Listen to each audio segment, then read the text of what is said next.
తెలుగు సినీ ఇండస్ట్రీలో లవర్ బాయ్గా పేరు తెచ్చుకున్న వడ్డే నవీన్ గురించి ప్రత్యేకంగా చెప్పాల్సిన అవసరం లేదు. ఇతను ఇండస్ట్రీలోకి వచ్చిన తక్కువ సమయంలోనే మంచి గుర్తింపు పొందాడు. ఆ తర్వాత లవ్ సినిమాలు వదిలేసి ఫ్యామిలీ మూవీస్ చేయటం మొదలుపెట్టాడు. కోరుకున్న ప్రియుడు అనే చిత్రంతో టాలీవుడ్లోకి అడుగుపెట్టాడు.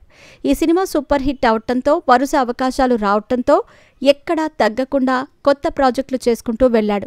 దీంతో నవీన్కు చాలా ఆఫర్లు వచ్చాయి. వడ్డే నవీన్ ఎవరో కాదు, నిర్మాత రమేష్ కొడుకు. సినిమాలపై ఆసక్తి ఉండటంతో హీరోగా ఎంట్రీ ఇచ్చాడు. అలా తక్కువ సమయంలోనే పాపులర్ అయి అంతే స్పీడ్గా కనిపించకుండా పోయాడు. అయితే నవీన్ తన రియల్ లైఫ్లో నందమూరి కుటుంబానికి అల్లుడనే సంగతి చాలామందికి తెలియదు. ఎన్టీ రామారావు కొడుకుల్లో ఒకరైన నందమూరి రామకృష్ణ కూతురుని పెళ్లి చేసుకున్నాడు.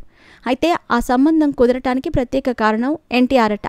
వీరిద్దరూ ఒకప్పుడు బెస్ట్ ఫ్రెండ్స్గా ఉండేవాళ్ళట. అయితే పెళ్లికి ముందే నవీన్ ఆమెతో లవ్లో ఉన్నారని, ఆ తర్వాత ఎన్టీఆర్ వల్లే మ్యాచ్ ఫిక్స్ అయ్యిందని వార్తలు కూడా వచ్చాయి. ఇలా మొత్తానికి నందమూరి ఇంటికి అల్లుడయ్యారు నవీన్. దీంతో ఎన్టీఆర్కు బావ అయిపోయారు. అలా కొద్ది రోజులుగా వారు బాగానే ఉన్నారు. అయితే కానీ కొన్ని కారణాల వల్ల నవీన్ తన భార్యకు డివోర్స్ ఇచ్చారు.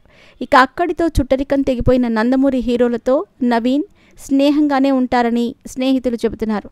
ఆమెకు విడాకులిచ్చిన తర్వాత నవీన్ వేరే అమ్మాయిని పెళ్లి చేసుకుని సంతోషంగా ఉన్నాడు.